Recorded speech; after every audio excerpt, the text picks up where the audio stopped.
S, finally ticket ಸಿಕ್ಕಿದೆ. Train ticket ಕೂಡ book ಮಾಡ್ಕೊಂಡಿದ್ದೀನಿ. ಇವತ್ತು ನಾಳೆ ಮಾರ್ನಿಂಗ್ ಇರೋದು ಆ್ಯಕ್ಚುಲಿ ಟ್ರೈನು. ಸೊ ನಾನು ಇಲ್ಲಿಂದ ಅಂದರೆ ಮನೆಯಿಂದ ಸ್ಟೇಷನ್ಗೆ ಹೋಗಿ ರೈಲ್ವೆ ಸ್ಟೇಷನಿಂದ ನಾನು ಟ್ರೈನ್ನ ಕ್ಯಾಚ್ ಮಾಡಬೇಕು. ಸೊ ಹಾಗಾಗಿ ಸ್ವಲ್ಪ ಎಕ್ಸೈಟ್ ಆಗಿದ್ದೀನಿ. ಒಬ್ಬಳೇ ಹೋಗ್ತಿರೋದು. ಬಟ್ ಅಂದರೆ ಇದೇ ಫಸ್ಟ್ ಟೈಮ್ ನಾನು ನನ್ನ ಸ್ಟೇಟ್ನ ಬಿಟ್ಟು ಬೇರೊಂದು ಸ್ಟೇಟ್ಗೆ ಹೋಗ್ತಾ ಇರೋದು. ಅದು ಟ್ರಿಪ್ ಅಂತೇಳಿ, ಅದು ಒಬ್ಬಳೇ ಇದೇ ಫಸ್ಟ್ ಟೈಮ್ ಹೋಗ್ತಿರೋದು. ಒಂದು ಸ್ವಲ್ಪ ಎಕ್ಸೈಟ್ ಆಗಿದ್ದೀನಿ ಹೆಂಗಿರುತ್ತೆ ಅಂತ. ಜೊತೆಗೆ ಇಲ್ಲ ಸ್ವಲ್ಪ ಲ್ಯಾಂಗ್ವೇಜ್ ಪ್ರಾಬ್ಲಮ್ ಕೂಡ. ಅಲ್ಲಿ ಆಂಧ್ರ ಅಂತ ಹೇಳಿದ್ರೆ ಅಲ್ಲೆಲ್ಲ ತೆಲುಗು, ಯೂಶಲಿ ಅವ್ರ ಮದರ್ ಟಂಗ್ ತೆಲುಗು ಆಗಿರುತ್ತೆ. ನನಗೂ ತೆಲುಗು ಬರುತ್ತೆ, ಬಟ್ ಒಂದು ಸ್ವಲ್ಪ ಬರುತ್ತೆ ಅಷ್ಟೇ. I am just excited. Telugu ಆದರೆ ಏನು, ತಿಮ್ಮಪ್ಪನ ದರ್ಶನಕ್ಕೆ ಕರ್ನಾಟಕದಿಂದ ಎಷ್ಟೊಂದು ಜನ ಹೋಗ್ತಾರೆ ಅಲ್ಲ. ಸೊ ಎಲ್ಲ ಮ್ಯಾನೇಜ್ ಆಗುತ್ತೆ. ಅಲ್ಲೂ ಕೂಡ ಕನ್ನಡ ಮಾತಾಡೋರು ಇರ್ತಾರೆ ಅನ್ನೋದು ಒಂದು. ಇನ್ ಕೇಸ್ ಮಾತಾಡೋಕ್ಕೆ ಬರದೇ ಹೋದ್ರೂ ಹೆಂಗೋ ಮ್ಯಾನೇಜ್ ಮಾಡ್ಬೋದು. ಒಂದು ಸ್ವಲ್ಪ ತೆಲುಗು ಬರುತ್ತಲ್ಲ, ಹೆಂಗೋ ಮ್ಯಾನೇಜ್ ಮಾಡ್ಬೋದು. ಹಾಗೆಲ್ಲ ಏನೇನೋ ಬಂಡ್ ಧೈರ್ಯ ಇಟ್ಕೊಂಡು ಹೋಗ್ತಾ ಇದ್ದೀನಿ. ಸೊ ಎಸ್, ಬ್ಯಾಗ್ ಪ್ಯಾಕ್ ಮಾಡ್ಕೊಳ್ತಾ ಇದ್ದೀನಿ. ಏನೇನು ಪ್ಯಾಕ್ ಮಾಡ್ಕೊಳ್ತಾ ಇದ್ದೀನಿ ಬ್ಯಾಗ್ಗೆ ಅಂತೇಳಿ ನಿಮಗೂ ಕೂಡ ತೋರಿಸ್ತೀನಿ. ಸೊ ಎಸ್, ಯೂಶ್ವಲಿ ನಾನು ಟ್ರಿಪ್ ಹೋಗ್ಬೇಕಾದ್ರೆ ಅಥವಾ ಔಟ್ಸೈಡ್ ಎಲ್ಲೇ ಹೋದ್ರೂ ಒಂದು ಏನೋ ಪ್ಯಾಕೆಟು, ಒಂದೆರಡು ಗಾಯಕ್ಕೆ ಹಾಕೋ ಪ್ಲಾಸ್ಟ್ಗಳು, ಆಮೇಲೆ ಈ ಜ್ವರ ಮತ್ತು ಚಳಿ ಜ್ವರ, ಆಮೇಲೆ ಶೀತಕ್ಕೆ ಯೂಸ್ ಮಾಡೋ ಅಂಥ ಟ್ಯಾಬ್ಲೆಟ್ಸ್ಗಳು ಅಂಥವೆಲ್ಲ ಒಂದು ಸ್ವಲ್ಪ ಇಟ್ಕೊಳ್ತೀನಿ. ಈ ಬಸ್ಗಳಲ್ಲಿ ಹೆಂಗೆ ಫಸ್ಟ್ ಏಡ್ ಬಾಕ್ಸ್ ಅಂತ ಇರುತ್ತೆ, ಹಂಗೆ ನಾನು ಕೂಡ ಇವೆಲ್ಲ ಇಟ್ಕೊಂಡಿರ್ತೀನಿ. ಅಂದರೆ ನನಗೇನೋ ಆಗಿಬಿಡುತ್ತೆ ಅಂತ ಅಲ್ಲ, ನಮ್ಮ ಜೊತೆಗೆ ಯಾರು ಗೊತ್ತಿಲ್ಲದೆ ಇರೋರು ಯಾರೇ ಆದರೂ ನಮ್ಮ ಜೊತೆ ಟ್ರಾವೆಲ್ ಮಾಡ್ಬೇಕಾದ್ರೆ ಯಾರಿಗಾದ್ರೂ ಏನಾದರೂ ಸ್ವಲ್ಪ ಹೆಲ್ತ್ ವೇರಿಯೇಷನ್ಸ್ ಆದರೆ, ಆ ಥರ ಏನಾದರೂ ಆದಾಗ ನಮ್ಮಿಂದ ಏನಾದರೂ ಒಂಚೂರು ಯೂಸ್ ಆಗಲಿ ಅಂಥೇಳಿ ಸೊ ಇವೆಲ್ಲ ಒಂಚೂರು ಇಟ್ಕೊಂಡಿರ್ತೀನಿ. ಅದ್ರ ಜೊತೆ ಟೂತ್ ಪೇಸ್ಟು, ಆಮೇಲೆ ಒಂದು ಚಿಕ್ಕ ಸೋಪ್ ಇಟ್ಕೊಂಡಿದ್ದೀನಿ. ಜಸ್ಟ್ ಒನ್ ಡೇಗಲ್ವಾ, ಸೊ ಹಾಗಾಗಿ ಒಂದು 10 ರೂಪೀಸ್ದು ಸೋಪು, ಒಂದು 10 ರೂಪೀಸ್ದು ಪೇಸ್ಟ್ ಇಟ್ಕೊಂಡಿದ್ದೀನಿ. ತುಂಬ ದೊಡ್ಡವಾದರೆ ಆಮೇಲೆ ಲಗೇಜ್ ಕೂಡ ಜಾಸ್ತಿ ಆಗುತ್ತೆ, ಬ್ಯಾಗೆಲ್ಲ ಕ್ಯಾರಿ ಮಾಡೋಕ್ಕೆ ಕಷ್ಟ ಆಗುತ್ತೆ. ಸೊ ಹಾಗಾಗಿ ಚಿಕ್ಕದೆಲ್ಲ ಇಟ್ಕೊಂಡಿದ್ದೀನಿ. ಸೊ ಎಸ್, ಆಮೇಲೆ ಒಂದು ಕ್ಲಿಪ್ ಇಟ್ಕೊಂಡಿದ್ದೀನಿ. ಇದು ಆಲ್ಮೋಸ್ಟ್ ಪೂರ್ತಿ ಎಲ್ಲ ಹೇರ್ಸ್ ಎಲ್ಲ ಪೂರ್ತಿ ಹೀಗೆ ಕಟ್ಟಿ ಗೊಂಡೆ ಥರ ಮಾಡ್ಕೊಂಡು ಹಾಕೋತಾರಲ್ಲ, ಸೊ ಅದಕ್ಕೋಸ್ಕರ ಅಂತೇಳಿ ಇಟ್ಕೊಂಡಿದ್ದೀನಿ. ಬಟ್ ಲೂಸರೇ ಬಿಟ್ಕೊಳ್ಳೋದು ಆಲ್ಮೋಸ್ಟು, ಆದ್ರೂ ಇರಲಿ ಯಾವುದಕ್ಕೂ ಅಂತೇಳಿ ಇಟ್ಕೊಂಡಿದ್ದೀನಿ. ದೆನ್ ಎಸ್, ನಾನು ಈ ಡ್ರೆಸ್ ತೊಗೊಂಡೋಗ್ಬೇಕು ಅಂತ ಅಂದ್ಕೊಂಡಿದ್ದೀನಿ. ಈ ಡ್ರೆಸ್ ತೊಗೊಂಡೋಗ್ಬೇಕು ಅಂದ್ಕೊಂಡಿದ್ದೀನಿ.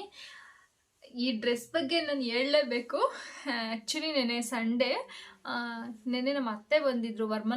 ಫ್ರೈಡೇ ವರಮಹಾಲಕ್ಷ್ಮಿ ಪೂಜೆ ಇದೆ ಅಲ್ಲ, ಸೊ ಹಾಗಾಗಿ ಪೂಜೆಗೆ ಒಂದಷ್ಟು ಐಟಮ್ಸ್ಗಳೆಲ್ಲ ತೊಗೊಳ್ಬೇಕು. ಅವತ್ತು ತೊಗೊಳೋದಕ್ಕೆ ಎಲ್ಲ ಒಂದೇ ದಿನ ತೊಗೊಳೋದಕ್ಕೆ ಆಗಲ್ಲ ಅಂತ ಹೇಳ್ಬಿಟ್ಟು ಇವತ್ತೇ ತೊಗೊಂಡ್ಬಿಟ್ಟು ಹೋಗ್ತೀನಿ ಅಂತ ಹೇಳ್ಬಿಟ್ಟು ಬಂದಿದ್ರು. ಸೊ ನಾನು ಅವ್ರನ್ನ ಕರ್ಕೊಂಡು ಶಾಪಿಂಗ್ಗೆ ಅಂತೇಳಿ ಅರಸೀಕೆರೆಗೆ ಹೋಗಿದ್ದೆ. ಸೊ ಆವಾಗ ನಮ್ಮ ಅತ್ತೆ ಒಂದು ಕಟ್ ಪೀಸ್ ಸೆಂಟ್ರಿಗೆ ಕರ್ಕೊಂಡೋದ್ರು. ರೆಡಿ ಬ್ಲೌಸ್ ಬೇಕು ನನಗೆ, ಬಾ ಕೇಳೋಣ ಇದ್ರೆ ಅಂತೇಳಿ ಕರ್ಕೊಂಡೋದ್ರು. ಬಟ್ ಅಲ್ಲಿ ನೋಡಬೇಕಾದ್ರೆ ನನಗೆ ಈ ಕಲರ್ ನಂಗೆ ತುಂಬ ಇಷ್ಟ ಆಯ್ತು. ಅಂದರೆ ಡಬಲ್ ಕಲರ್, ಪಿಂಕ್ ಜೊತೆ ಒಂಥರ ಶೈನಿಂಗ್ ಆಗಿದೆ ಇದು ಬಟ್ಟೆ. ಇದು ಯಾವ ಬಟ್ಟೆ ಅಂತ ಗೊತ್ತಿಲ್ಲ ನನಗೆ. ನಂಗೆ ತುಂಬ ಲೈಕ್ ಆಯಿತು. ಅದು ಲೈಟಿಂಗ್ಸ್ಗೆ ಸಿಕ್ಕಾಪಟ್ಟೆ ಚೆನ್ನಾಗಿ ಕಾಣ್ತಾ ಇತ್ತು ಅಂತ ಹೇಳ್ಬಿಟ್ಟು 2 ಮೀಟ್ರ್ ತೊಗೊಂಡೆ. ಇದು ಸೈಡ್ ಓಪನ್ ಟಾಪ್ ಹೊಲಿಸ್ಕೊಳ್ಳೋಣ ಅಂತೇಳಿ ಒಂದು 2 ಮೀಟ್ರ್ ತೊಗೊಂಡೆ. ಅದು ನೆನೆ ತೊಗೊಂಬಂದು, ನೆನೆ ಸಂಡೇ ಅಲ್ವಾ, ಸೊ ಯಾವ ಟೈಲರ್ ಶಾಪು ಓಪನ್ ಇಲ್ಲ. ಇಲ್ಲೇ ನಮ್ಮ ರಿಲೇಟಿವ್ ಒಬ್ರು ಇದ್ರು. ಸೊ ಅವ್ರ ಮನೆಗೆ ಹೋಗಿ ನನಗೆ ಬೇಕೇ ಬೇಕು, ನಾನು ಟ್ರಿಪ್ ಹೋಗ್ತಾ ಇದ್ದೀನಿ, ನನಗೆ ಹೊಲ್ದು ಕೊಡಿ, ಇವಾಗ ಇಲ್ಲೇ ಕುತ್ಕೊಂಡಿರ್ತೀನಿ, ಹೊಲ್ದು ಕೊಡಿ ಅಂತೆಲ್ಲ ಹೇಳಿ ಅಲ್ಲೇ ಕುತ್ಕೊಂಡಿದ್ದು 1 ಅವರ್ ಕುತ್ಕೊಂಡಿದ್ದು ಹೊಲಿಸ್ಕೊಂಡು ಬಂದಿದ್ದಾಯಿತು. ಈ ಮೆಹಂದಿ ಕೂಡ ಅವ್ರ ಮಗಳು ಹಾಕಿದ್ದು. ಅಕ್ಕ ಬಾರಕ್ಕ ಮೆಹಂದಿ ಹಾಕ್ತೀನಿ, ಚೆನ್ನಾಗಿ ಹಾಕ್ತೀನಿ ಬಾರಕ್ಕ ಅಂತೇಳಿ ಅವಳೇ ಕರೆದು ಈ ಮೆಹಂದಿ ಹಾಕಿದ್ಲು. ಚೆನ್ನಾಗಿ ಹಾಕ್ಕೊಟ್ಟಿದ್ದಾಳೆ ಕೂಡ. ಎಸ್, ಫೈನಲಿ ಈ ಡ್ರೆಸ್ನೇ ತೊಗೊಂಡೋಗ್ತಾ ಇದ್ದೀನಿ. ಇದಕ್ಕೆ white Velu with white legging match ಮಾಡ್ತಾ ಇದ್ದೀನಿ. ಆ್ಯಕ್ಚುಲಿ ಲೆಗ್ಗಿನ್ಗಿಂತ ನನಗೆ ಪಟೇಲ ಪ್ಯಾಂಟ್ ಮ್ಯಾಚ್ ಆಗ್ತಿತ್ತು ಚೆನ್ನಾಗಿ, ಬಟ್ ನನ್ನ ಹತ್ರ ಪಟೇಲ ಪ್ಯಾಂಟ್ ಯಾವಗಳು ಇಲ್ಲ. ಸೊ ಹಾಗಾಗಿ ಲೆಗ್ಗಿನ್ ಮ್ಯಾಚ್ ಮಾಡ್ತಾ ಇದ್ದೀನಿ. ವೈಟ್ ಲೆಗ್ಗಿನ್ನು ವಿತ್ ವೈಟ್ ವೇಲು ಅಥವಾ ವೈಟ್ ದುಪ್ಪಟ್ಟ, ಪಿಂಕ್ ಟಾಪ್. ಸೊ ಕಾಂಬಿನೇಷನ್ ಚೆನ್ನಾಗಿರುತ್ತೆ ಅಂತ. ಸೊ ಅದನ್ನೇ ತೊಗೊಂಡಿದ್ದೀನಿ. ಮೈ ಗಾಡ್, 3 o'clock ನೈಟ್. ನನಗೆಂತ ಹುಚ್ಚು ಅಂತ ಕಾಣ್ತೀನಿ. ಲೈಫಲ್ಲಿ ಈ ಥರದ್ದೆಲ್ಲ ಇರಬೇಕು.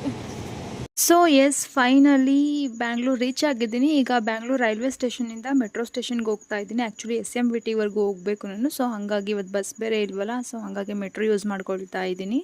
ಸೊ ಫೈನಲಿ ಟ್ರೈನ್ ಕೂಡ ಕ್ಯಾಚ್ ಮಾಡಿದ್ದಾಯಿತು. ಆ್ಯಕ್ಚುಲಿ ನಾನು KSR ಮೆಟ್ರೋ ಸ್ಟೇಷನಿಂದ ವಿವೇಕಾನಂದ ರೋಡ್ವರೆಗೂ ಮೆಟ್ರೋದಲ್ಲಿ ಬಂದು, ಅಲ್ಲಿಂದ ಮತ್ತು SMVTಗೆ ಆಟೋದಲ್ಲಿ ಬಂದು ಕರೆಕ್ಟಾಗಿ 8:50ಗೆ ಟ್ರೈನ್ ಇತ್ತು. ಸೊ ಅಂತೂ ಇಂತೂ ಟ್ರೈನ್ ಕ್ಯಾಚ್ ಮಾಡಿದ್ದಾಯಿತು. ನಾನು ಸ್ವಲ್ಪ ಲೇಟಾಗಿ ಬಂದಿದ್ದು ಟ್ರೈನ್ ಮಿಸ್ ಆಗೋಗ್ಬಿಟ್ಟಿರೋದು.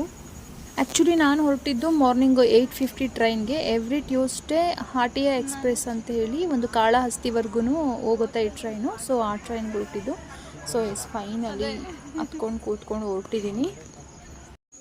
ನಾವು ತಿರುಪತಿನಲ್ಲಿ ರೈಲ್ವೆ ಸ್ಟೇಷನಲ್ಲಿ ಏನು ಇಳ್ಕೋತೀವಿ ಅದರ ರೈಲ್ವೆ ಸ್ಟೇಷನ್ ಆಪೋಸಿಟ್ನಲ್ಲೇ ತಿರುಮಲಗೆ ಹೋಗೋದಕ್ಕೆ ಅಂತೇಳಿ ಬಸ್ಗಳೆಲ್ಲ ಇರುತ್ತೆ. ಸೊ ಅಲ್ಲಿ ನೋಡ್ತಾ ಇರ್ಬೋದು ನಾವು, ಬೋರ್ಡ್ ಕೂಡ ಹಾಕಿರ್ತಾರೆ. ಅಂದರೆ ತಿರುಪತಿ ಟು ತಿರುಮಲಗೆ ಎಷ್ಟು ಚಾರ್ಜಸ್ ಆಗುತ್ತೆ, ಅಂದರೆ AC ಬಸ್ ಆದರೆ ಏನು ಚಾರ್ಜಸ್ ತೊಗೊಳ್ತೀವಿ, ಮಾಮೂಲಿ ಬಸ್ ಆದರೆ ಏನು ಚಾರ್ಜಸ್ ತೊಗೊಳ್ತೀವಿ ಅಂತ ಅಲ್ಲೇ ಹಾಕಿರ್ತಾರೆ. ಸೊ ಫೈನಲಿ ಬಸ್ ಕೂಡ ಹತ್ಕೊಂಡಿದ್ದಾಯಿತು, ತಿರುಮಲ ಬಸ್ಸು.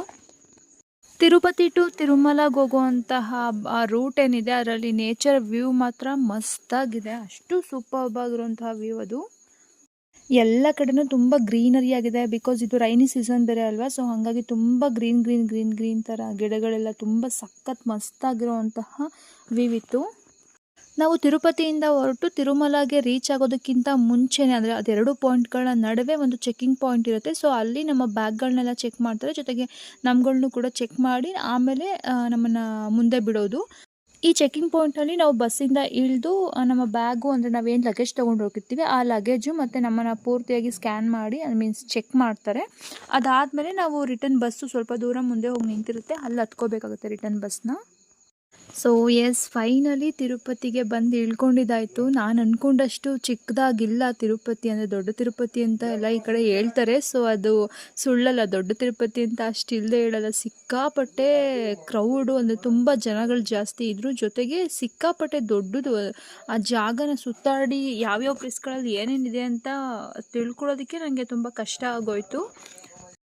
ಇಲ್ಲಿ ಅಂಗಡಿಗಳಲ್ಲೆಲ್ಲ ತಿಮ್ಮಪ್ಪನ ಫೋಟೋ ಫ್ರೇಮ್ಗಳನ್ನೆಲ್ಲ ಮಾರ್ತಾಯಿದ್ರು, ಜೊತೆಗೆ ಕೈ ಕಟ್ಕೊಳ್ಳೋ ಬ್ರೇಸ್ಲೆಟ್ಗಳು, ಮಕ್ಕಳು ಆಟ ಆಡೋದು, ಬಾಗಿಲು ತೋರಣಗಳು, ಬ್ಯಾಗ್ಗಳು, ಆಮೇಲೆ ಒಂದಷ್ಟು ತಾಮ್ರ ಕಂಚಿಂದು ವಿಗ್ರಹಗಳು, ದೇವ ವಿಗ್ರಹಗಳು, ಹಿಂಗೆ ವೆರೈಟಿ ಒಂದಷ್ಟು ವಸ್ತುಗಳನ್ನೆಲ್ಲ ಮಾರ್ತಾಯಿದ್ರು. ಜೊತೆಗೆ ಬಟ್ಟೆ ಶಾಪ್ಸ್ಗಳು ಕೂಡ ಇತ್ತು.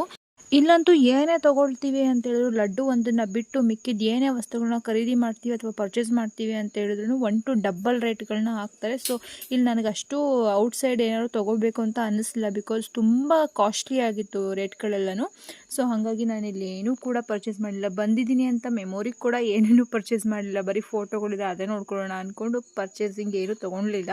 ಹಾಗೆ ಸ್ನಾನಘಟ್ಟದಲ್ಲಿ ಫ್ರೆಶ್ ಅಪ್ ಆಗಿ ಬಂದೆ, ಒಂದಷ್ಟು ಫೋಟೋಸ್ಗಳೆಲ್ಲ ತೆಕ್ಕೊಂಡೆ. ಅಲ್ಲೇ ಒಬ್ಬರು ಅಜ್ಜಿ ಇದ್ದರು. ಸೊ ಅಜ್ಜಿ ಬರೀ 5 ರೂಪಾಯಿಗೆ, ಆಲ್ಮೋಸ್ಟ್ ಅಜ್ಜಿಗೆ 80 ಇಯರ್ಸ್ ಆಗಿತ್ತು, 5 ರೂಪಾಯಿಗೆ ಹಣೆಗೆ ನಾಮ ಇಟ್ಕೊಡ್ತಾ ಇದ್ರು. ಸೊ ಅದು ನಂಗೆ ಒಂದೇ ವರ್ತಿ ಅನ್ನಿಸ್ತು. ಸೊ ಹಾಗಾಗಿ ಅದು ಒಂದು ನಾಮ ಹಾಕಿಸ್ಕೊಂಡೆ, ತುಂಬ ಚೆನ್ನಾಗಿ ಹಾಕ್ಕೊಟ್ರು. ಅದಾದಮೇಲೆ ಸ್ವಲ್ಪ ಫೋಟೋಸ್ ಎಲ್ಲ ತಗೊಂಡೆ, ದರ್ಶನ ಮುಗಿಸ್ಕೊಂಡು ಬಂದು ಆ ಪ್ರಸಾದ ಕೊಡ್ತಾಯಿದ್ರು. ಸೊ ಅದೊಂದು ಪ್ರಸಾದ ತಿಂದೆ, ಪ್ರಸಾದ ತುಂಬ ಚೆನ್ನಾಗಿತ್ತು, ನನಗೆ ಇಷ್ಟ ಆಯಿತು ಕೂಡ. ಸೊ ಇದಾಗಿತ್ತು ನನ್ನ ಒಂದು ಸೋಲೋ ಟ್ರಿಪ್.